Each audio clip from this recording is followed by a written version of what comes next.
Welcome back to the channel. This is Rob here at Smirking Gun Reviews, back to talk more comics. And since we're still waiting for last week's comics to arrive in the mail, I still wanted to put some content out there. I still wanted to talk about some comics. And since I just finished Punisher number 16, and that was the end of Rosenberg's run on the Punisher, I thought the great contrast would be to talk about Daredevil, because Chip Zdarsky's Daredevil run right now is one of the best books in comics right now. One of the best written books as well. To be honest, when I was like 16, 17, 18, like 20 years ago, collecting comics, never really got into Daredevil. Just didn't really do it for me. I knew of him, I knew of his powers, but and I believe I probably bought it then. But it wasn't like one of my major collections. I was all about X-Men, Spider-Man, Batman, and the Punisher. It wasn't until that awful, what I consider, like when it came out. Let's talk about this. When the Daredevil movie came out, I liked it because I was a kid. But that's what got me into Daredevil. I kind of liked it, and then I started collecting comics again. It was post, I believe, when the show started coming out. And so, like, my first Daredevil comic back was, yes, I know that this is not that. It's that. Okay, so issue 595 was my return. I love that, though. Dark Phoenix meets Daredevil. Was my return to Daredevil. So I got, like, 595 and 596. I was like, kind of keeping up. This was Soule's, or Soule, or however you say it, like his run, where Fisk had taken over. He was the mayor, and a lot of bad things were happening, and eventually Daredevil kills a guy. And I got like all these cool. I got a lot of Daredevil, to be honest with you, and I dug it. And we'll come back to like what I said earlier on my Punisher video about Fisk being mayor. But Daredevil has been, in my opinion, now that I've been back in comics, and I started rereading like old Daredevil, and the show was pretty well received. I liked most of it. I'm one of the weird ones, man. I think season 2 is my favorite. And I know that 3 and 1 have a lot of really cool stuff in it. There's a lot of cool fights, but for just the comic book nerd in me, I loved the Punisher and Elektra stuff and everything. I just really loved season 2. As far as like hard-hitting level stuff, season 1 and season 3 bookended are fantastic. Some of the best acting between D'Onofrio and Charlie Cox is fantastic. Their stuff is great. But for just pure fun, I love season 2 more. But it really got me back into Daredevil. And like I said, I started reading all this stuff. I started reading all the really old stuff. And when the new run came, so we got the Death of Daredevil was out. And they even had like the final issue had a variant of that was the show. But when Zdarsky took over with issue, which I kind of wasn't really paying that close of attention to, because Daredevil had killed somebody, and he was taking it really, really hard. And he quit being Daredevil. He almost, he almost died. Then, all this happens. He kills somebody. He almost dies. And he stops being Daredevil. And yeah, I loved it so much that I started picking up the John Romita Jr. covers. I'm not bragging, I'm just showing you because they are really cool. I love the art. Yeah, I was springing for these Romita covers all over the place. And I was reading, but I was just kind of, it was such a stark difference to what I would be reading before, that when we got to No Devils, Only God, this is when I really started paying attention. Because some people had talked about his run on Peter Parker's Spectacular Spider-Man. And it wasn't until they talked about this issue that got me to want to talk about Daredevil's current run, really. Because what this book did, and I had to reread it, okay, because at the time I read it, I didn't really appreciate it. But I've been learning from people like Wes at Thinking Critical, and Gateway into Comics, and Ash on Comics, and that group of guys, they're really, really, really smart comics. And I try to follow good writing. But I hadn't been really giving the writing in comic books a chance until Hickman came back. So now I've been reanalyzing some of the stuff, and Chip Zdarsky just understands these street level characters. This book that he wrote and drew, I love this book. I'm glad I own this book. Shows what being Spider-Man really is at street level. It's not got all the some big action sequence. It's the people. It's the people he saves. It's the relationships that Spider-Man has with the people in the area. It gets to the root and the heart of all of it. And that is what he's been doing with Daredevil right now.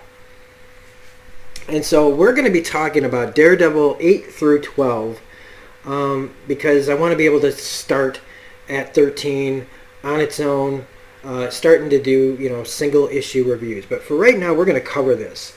And what I really, really dig about this, again, is how Zdarsky really nails what being Daredevil, what being Matt Murdock is, and who Wilson Fisk is and why he does what he does, and his own struggle.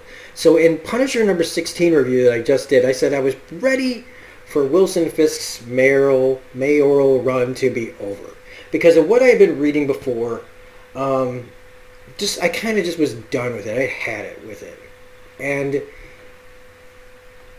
especially with Punisher number 16 where he stepped in and killed Zemo, spoilers, killed Zemo for Frank. I was just like, God. But see, what was happening in Punisher is clearly before what's going on in Daredevil. And I'm back on board with wanting to see how Mayor Fisk is doing his job right now, which is Fisk has gone legit.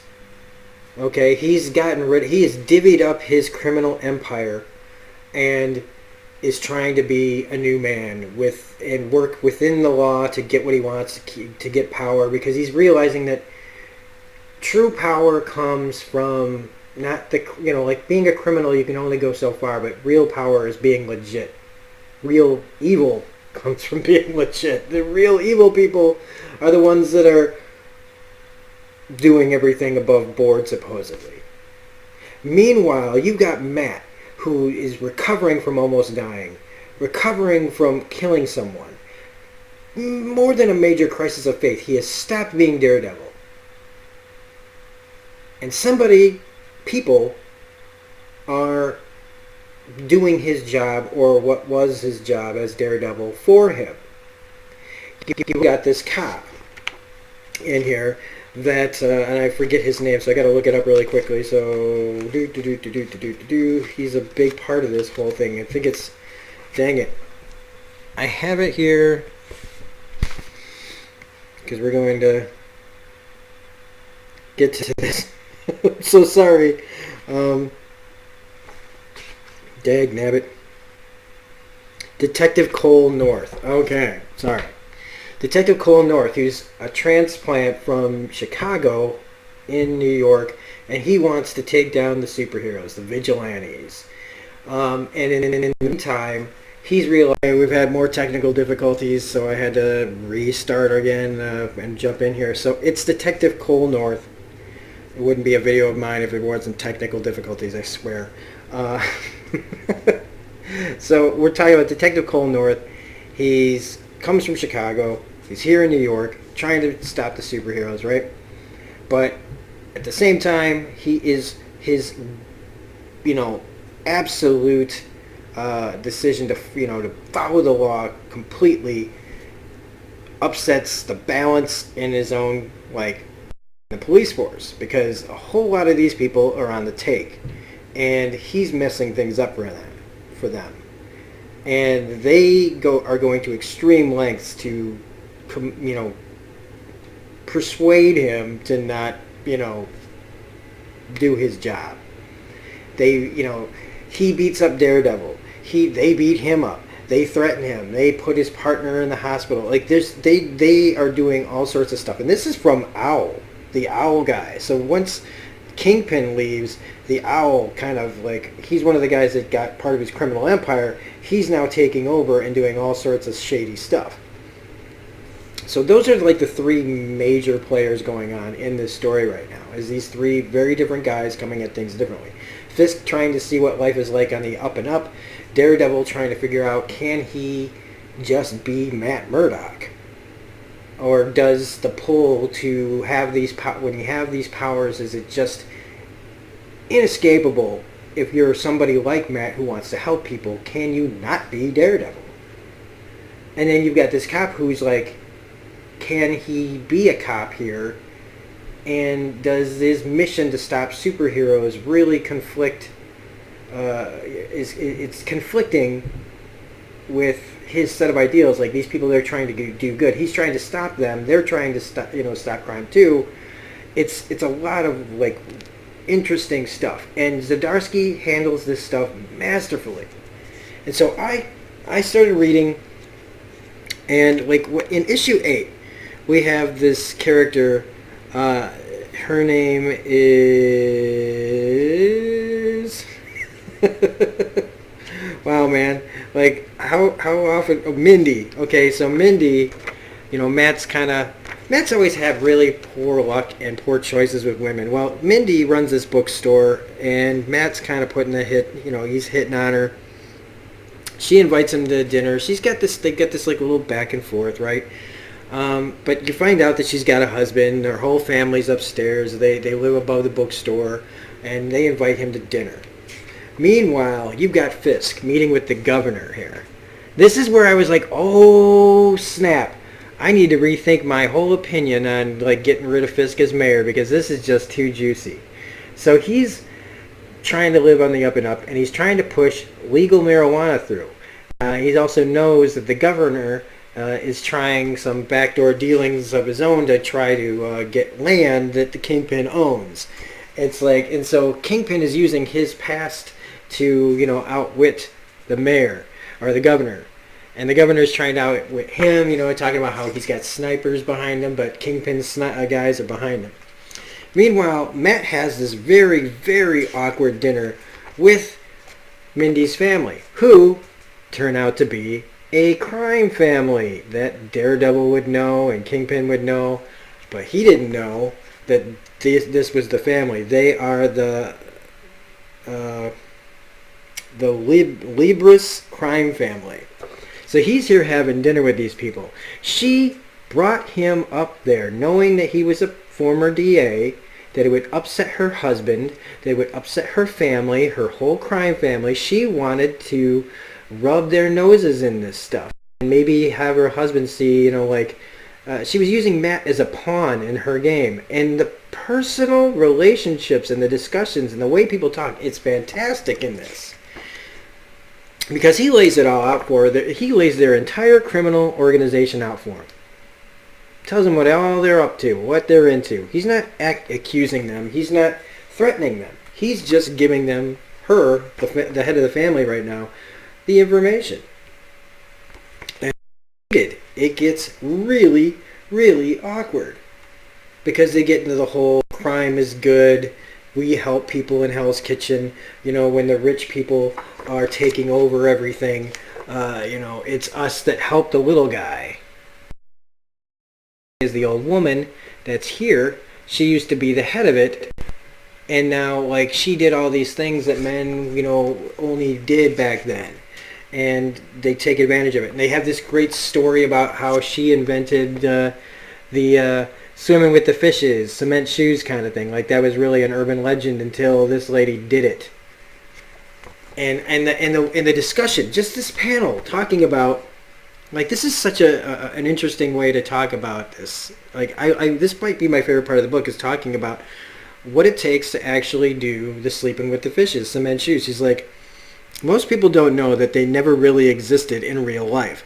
There was only ever one documented case a couple of years ago, probably from someone who watched too many movies. Nobody does it because it's actually a really tough way to kill someone. See, it takes time for the cement to harden, so you either have to kill the guy first or drug him or keep knocking him out while you wait. It's a process. But Mama wanted to send a message. It had to be shoes. I proudly say she invented the cement shoes, and I'm inclined to believe her. That's amazing. That's just an amazing little set, and that's just here, right here, in this little panel here.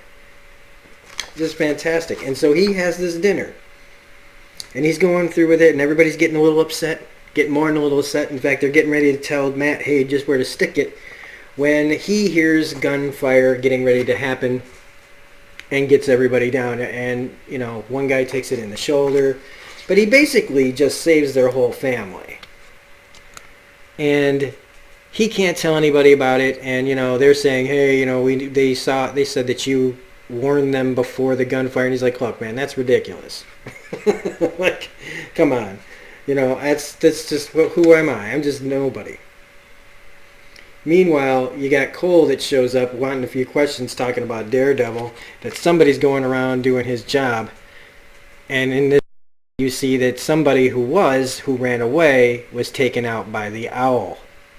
So somebody's getting into the owl's business, and the owl is taking out the people who are trying to be Daredevil and stop his business. And this is where we get to issue number 9. And I love this damn cover.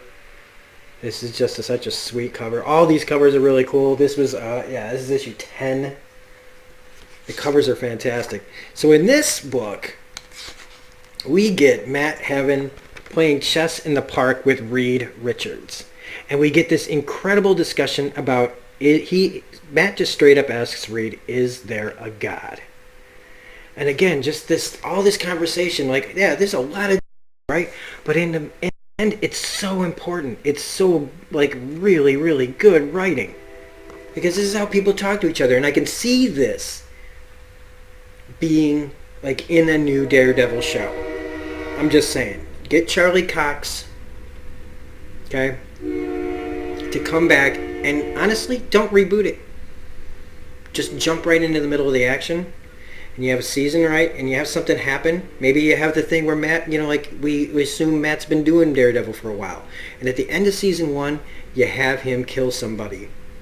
You have him make that mistake. And you could do this storyline where in season 2, Matt has that crisis of faith. And season 2 could all be about this. And you could mix in like different things. I'm getting way ahead of myself. I'm just saying that this looks and reads like you would see it on the TV show. It is so down to earth and not over the top.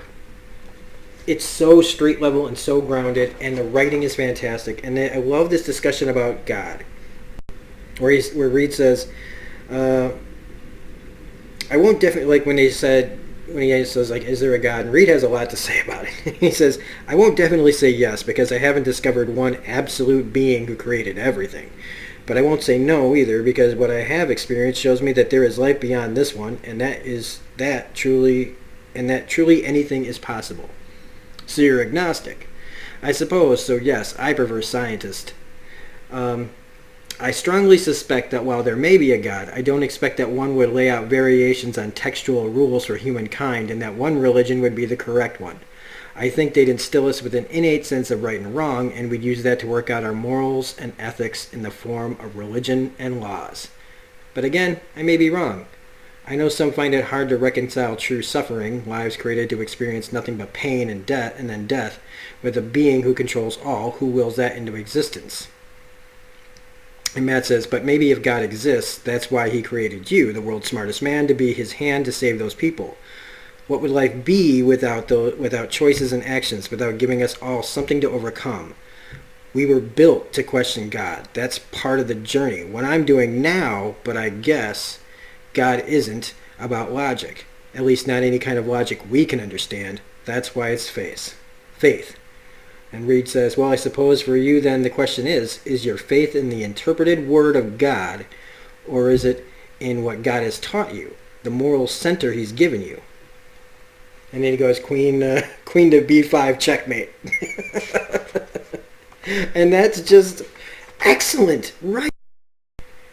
Because that whole topic to me of the is there a God, is the existence of an afterlife, and all that stuff is very fascinating to me because of my the religion I grew up in.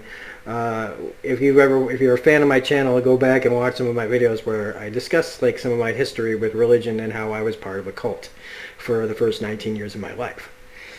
And so that kind of aspect is really interesting to me. And we got Mindy, she comes back and she's like trying to talk about like what things could be, and Matt goes to the church and talks to a nun and wants to know answers for them. And we got Cole, who's, struggling in the police force, and they tell him that they've got somebody they're interrogating. And it turns out to be some guy, right? His partner, right? They got him all beat up. The cops did it. They lock him in a room. And they beat this guy to holy hell. And they're giving him the rundown of like, we didn't want this to be this way. The owl clearly likes you, even though you make life blankety blank for those of us working for him, even those who aren't. But our friends lost their lives thanks to you. And they're telling him that we're going to kill everybody. Anybody that you get involved with, if you don't stop this, we're just going to, anybody you bat an eye to, we'll kill him. Meanwhile, Matt, after his crisis, listening to Mindy and hearing things about this missing kid, there's a story that the church people say that there's a kid that's missing and people are really worried about him. Matt, he's kind of stumbling around. I don't know if he's drunk or not. They don't say, but he's stumbling around in the rain and he's listening, and he finally hears the voice of this missing kid, and he goes to these guys, and it's written so well. This whole interaction with this gang and what they're doing, and it's how this setup to blackmail somebody out of money that's related to him. And we finally get Matt doing something again, fighting again. And this is so well drawn and so well choreographed in the panels that it's not unbelievable. And so much of the action here reminds me of the show. Just so really believable, and just like he's not Spider-Man, who can just dodge everything or whatever. I mean, Daredevil can dodge a lot, but he can't do everything. And so he takes his punches too. And in the end, he stops them and tells his kid, like, hey man, time to go home. People are missing you. And Daredevil goes to Mindy's bookstore, all beat up. And she's all messed up, and they're both just a couple of messed up lost souls right now. And of course, Matt makes a great decision and decides to sleep with a married woman. But I love it, and I can still, it's believable because we're fallible. People are fallible. People make mistakes. People fall in love with the wrong people, and sometimes they're just looking for love in the arms of another for right now, and while they figure out their life, it's complicated but real. So we get to issue 10. Again, great cover. Same as behind me. And I opened it up, and I'm like, oh, the art takes a kind of a nosedive. But here's the thing. The story is so good that I just didn't, by the end of this book, I was like, oh yeah, I guess there is, the art's not that great. But it's the story in the middle of it. And we have, Cole visiting his partner, dying in the hospital. Okay, we don't really see anything else after that interrogation scene. They clearly let him out. They send him to the hospital. Blah blah blah. Meanwhile, Matt's having these problems like, what is he doing with this woman? Why is he doing this? She's not. This is not good. What am I using her? Is she using me? Are we both using each other? Very Elektra almost, kind of like in a way where it's. And when I say that, I know it's completely like Elektra and him are like different, but like Elektra and him kind of had this kind of weird, the way that they viewed their relationship. And I think Matt's kind of doing the same thing here. Well, the cops, okay, they get word that, first Matt goes in there to talk to this kid who is the brother of the man he killed. He's in the police station, and the cops find out that the cop's partner, Higgins, died in the hospital. And now with that guy gone, they've decided to do something bold. Let's call it that. Meanwhile, Matt's trying to talk to this guy saying, look, you're going to jail because you had a gun. You're on parole and you had a gun. He's getting readings, though, all over the place that the cops are freaking out. So he's trying to tell this guy, look, I'm going to set you up with Foggy Nelson. In the meantime, he knows how bad things are getting. And so the cops are all getting ready to make a move. They're clearing out the entire precinct because there's an arson case. And who's the part of the arson? Well, that's the Mindy and her bookstore. A couple of Owl's guys came to her bookstore, tried to set it on fire with her husband there, and he stopped it, but the books are burned, and so they're using this as an excuse. Also, with the complicated relationship shown here, where where you can tell she still loves her husband even though she's carrying on this affair with Matt. So it has that layer of like she's enjoying the sexual fantasy of the sexual stuff with Matt and the freedom that comes with being with Matt for a minute, but knowing that she still loves her husband. Well, they use that to clear out the police station, and everybody's getting the call but Cole, and he ends up in the precinct by himself. Matt, knowing what's happening and knowing he's doing it in front of the brother of the man he killed, makes a move on the cop that's taking him out of there, and the cops say, look, he's dead, and everything, like they didn't want it to be like this, and blah, blah, blah. Matt puts on the white. He knows that the guy sees him in the jail cell. Yeah, see, it's just in this panel right here, or in here, where he looks, and he's to the bars, and he sees the guy there behind the bars here, like in this middle, the end section here, right here. So he knows the guy sees what he's doing. He knows that this guy's Daredevil. He knows that Daredevil is the man who killed his brother. This is deep, dense shit. And so he knocks out the guard, and it turns into a bullet festival, okay? Everybody starts taking shots at Cole. They're all trying to finish this off and kill him. Well, this is not going right for the cops, and it's certainly not looking good for Cole. But then Daredevil shows up, Matt shows up, and it's just a great, like, everything that's in this is very well planned out and storyboarded and choreographed, that you could, again, see this fight in a show. This is very doable. It's really, really great. And so, like, I hadn't seen, like, this kind of good action in a while, but believable. How you can just see and feel everything that's happening. And at the end of the day, Daredevil stops Cole from killing this guy. And he says, look, I'm going to take a gun. There's all the cameras in here aren't working, but the ones out front are. I take the gun. You blame it on me. You blame this whole thing on me. That gives you time. And now Cole has to realize that he was just saved by Daredevil, and Daredevil just gave himself up as a patsy so that Cole could keep on living. And at the end of this, Elektra shows up, and that's where it ends. In issue 11, I wondered, what does this mean? Why is Spider-Man there? Is it going to be Spider-Man versus Daredevil? Because the whole thing with him killing that guy had a lot to do with the heroes kind of stepping in. And now he's, again, the art gets back up to, again, another kind of drastic art change, but it's back to normal. And we see Daredevil get into this fight with this guy who's threatening this girl's life. And he takes this guy out. But it turns out this guy ain't Daredevil. This is one of the guys that are taking up the mantle for him. Just a regular civilian. Now, clearly he has like some skills at fighting and self-defense and stuff. But the cops are there. And they're ready to they take this guy down and kill him. And give him over to Owl. Because they think they got Daredevil. Meanwhile, Elektra is trying, giving Matt the runaround. They play a little bit of, smacking each other around a little bit. She's calling him stupid, all this, It's Matt Elektra stuff. I'm not going to get too deep into it. Meanwhile, Mindy and her family are still having problems. They're,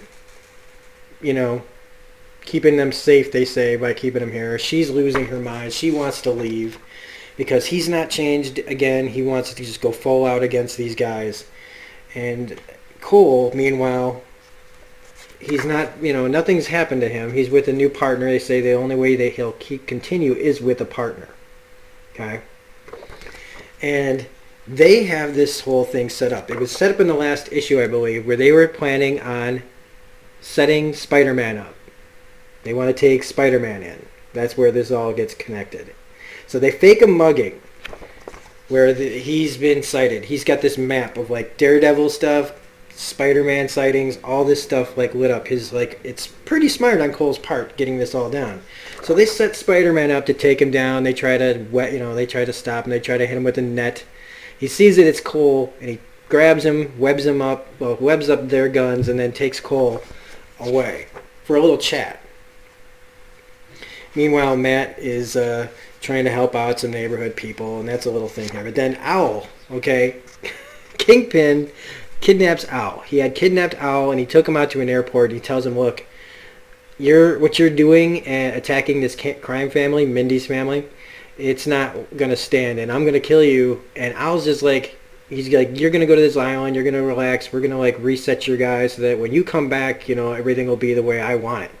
And Owl basically, seeing that Wilson's trying to go straight, it's like, "What are you? No, I'm not going anywhere, man. What are you?" And so he straight up kills like a couple. It looks like he kills a couple of Kingpin's guys and jumps away. And basically, Kingpin's kind of standing there, like, "Okay, what do I do now?" Because he's on the up and up. And then we get Spider-Man talking to Cole, and this is great. This is great dialogue from Spider-Man because this guy's saying, what's going on. And the best part is when he tells him, what kind of laws are there about a guy who can throw cars and jump over buildings, save thousands of people, but needs to wear a mask to keep his loved ones safe? This whole deal, there's no rule book. Look, I get it. You swore an oath. Well, so did I. So did all of us. And sometimes we mess up, like your previous punching bag, Daredevil. But guess what? We solve it. All of us want to keep saving lives, so we solve it. Daredevil messed up, and I made sure he went away to get his head on straight. He may never come back, but I sure as hell won't let him rot in prison under Mayor Fisk. He's a hero. And he tells him, like, basically, Cole answers back by saying, so a guy in a mask can jump a little higher, punch a little harder, and he gets away with murder? Who's making that call? Don't slippery slope the guy who sticks to walls, you know what I'm saying? You need to stop thinking about legal and illegal and start thinking about right and wrong. We've been up here for almost an hour. You know what happens at the hour mark?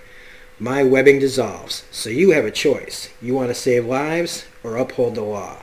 And he leaves him up there talking to him long enough for the webs to dissolve, right? So that he can pull his gun and he can try to stop Spider-Man, or he can let Spider-Man do his job. And he's left standing there on the rooftop. Great. Look at this. Look at this. Just sitting there, empty, by himself, alone, having to think about this. Meanwhile, Matt gets a phone call. He gets a phone call from Mindy saying, I want to sleep with you. I want to just get away. I want to get out of myself. I want to be with you right now. And Matt gets these heartbeat readings, and he knows that they're cops, but the cops aren't the ones in trouble. It's the guy that they have tied up just as Daredevil. So we finally get to the current issue number 12, Through Hell Part 2. So when we come back with a single issue review, we'll be talking about issue 13, Lucky 13. And so in this, Matt doesn't want to just go in there as Daredevil. He can't really. And so he sends Foggy up there with a phone saying, look, I'm on the phone with another lawyer. You let this guy go, we walk away, and, nothing happens. We never see us again. But if you do something, my lawyer friend's going to call the cops, and everybody's going to be in deep shit. So this is really tense. And the way it's written, Foggy is the man, okay? People that don't like Foggy on the show, fine, whatever. But this Foggy in the book, the way Zdarsky's writing him, is tight. But my favorite part that actually got a smile on my face, I mean, literally, I was just reading it, I was enjoying it, but I got a smile on my face when the guy goes, hey, man, let me see that phone. They almost get out of there. It almost goes off without a hitch, and he's like, Foggy, he's like, show me your phone. I just do it. Okay, and you hear, Foggy was plan A, but I'm plan B. And you see him outside the door, ready for action. Like, okay, we were gonna try to do this the right way, but the criminal forced it, kind of. And then we have this great fight with the cops. But he's fighting the cops, so he doesn't want to break anybody's arms. He doesn't want to make anything worse. He just wants Foggy and this kid to get out of there. And so he's trying to just buy time. Meanwhile, Fisk goes to this. He's been talking about this luncheon that he's going to be having with the real rich and elite and powerful people. And he goes there. And the first thing I thought of when this thing starts, okay, well, we'll get to it. Okay, so he gets there and he's meeting all these people. And I love that Wesley's like really looking at him like with this beaming look of like, God, he's so powerful. Like Wesley just worships this guy. Meanwhile, we get this great fight where he's like, Foggy's not out of the building. Why isn't Foggy out of the building? Like he's trying to not hurt anyone that bad.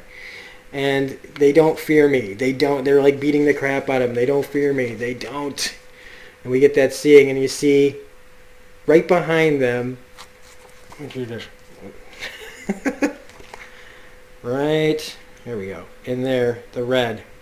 There's that faint thing right there behind what he can sort of, see with his powers. Is this other thing. But we jump to this. Fisk having dinner with these guys. And these people, a couple of them just can't keep their mouths shut about Kingpin's, like, former, criminal enterprises. Tyrone, this guy Tyrone just won't let up on this guy. And that's this guy right here. Right there.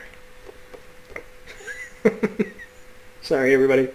I just really love this. And it made me think of Leonardo DiCaprio in The Aviator. When he's having dinner or whatever, like some sort of festivities with Katharine Hepburn's family. And how they're just grilling into him. Just really giving him the business. Like he's an outside person. He's like a businessman like them. They both come from money, but their money's like this old kind of money, and they just got their noses up in the air, and they got this like shit don't stink kind of attitude, and just above it all kind of attitude. And that's what it made me think of, like Wilson Fisk is Howard Hughes here, having to endure this. What would normally he would have just killed everybody in this room. But he's trying so hard to just take it all in stride. Meanwhile, Foggy and the other guy, they come to the rescue, right? And he's like, oh my God, you guys, why weren't you just out of the building? And then Elektra shows up and takes everybody out. Except she didn't kill anybody. And she says, look, if you're serious about going through with this whole don't take anybody's lives thing, then I will train you. I will be your new stick. I will show you a way that you can do your thing and not kill anybody. Fisk, meanwhile, he has to go to the bathroom because he can only take so much. And he's just like saying to himself, this is great here, all right? He's like, you're Wilson Fisk. You run the greatest, he's washing his hands. You can just see it, the thought processes in his head. He's like, you're Wilson Fisk. You run the greatest city in the world. These people, and I love it, they highlight these people. They play the game, Wilson. It's a new game, but it's still a game. You're in control. You're in, more like, knock at the door. Hey man, come on. And he opens the door and here's that Tyrone guy. The guy who would never shut up. And he says, come on. He says, I'm sure there's like 15 toilets in this place, but I ain't about to get lost. I'm assuming there's still a working toilet in here. You got to go through your share of toilets, man. Am I right? Too much. One thing too far. One step too far. Kingpin grabs this guy, drags him into the bathroom, and the mask that he's been trying to hide from himself and these people. He just destroys this man. He crushes his head. He takes him apart. Just goodbye, this guy. Just completely ruins their bath. Blood everywhere. Hands covered in blood. Loses control in front of all these rich people that are going to find out that this guy's dead. And that's the end of the book. And that's like, I wondered what the hell that cover meant. That's great. And so that's where we leave off. And I hope, and I know this was a long video, you guys, but I really wanted to get to talking about Daredevil. I've been sitting here for too long. And so with my comics being late, I just wanted to get a good chunk of comic stuff out of the, out of my system. And so hopefully whatever I've told you here has given you a good idea about what Zdarsky's run is like. And I definitely tell you to go pick up back issues, pick up the trades. Because this, again, Daredevil seems to always have some really good people attached to it a lot of times. Not every time, but Daredevil is one of the more consistent books over the years, I feel like, as far as good writing, good dramatic storytelling about street-level heroes. And that's what made it good on a TV show, and that's what makes it good here. And I definitely think that this translates into TV very, very well. So, anyway, that's this review of Daredevil. It was extensive, and I hope you liked it. You can find me on Twitter at reviews_gun if you want to talk to me there, follow me there, message me there, talk about comics there, whatever. Otherwise, if you liked this review, please hit the like button, comment, share, subscribe, all that jazz.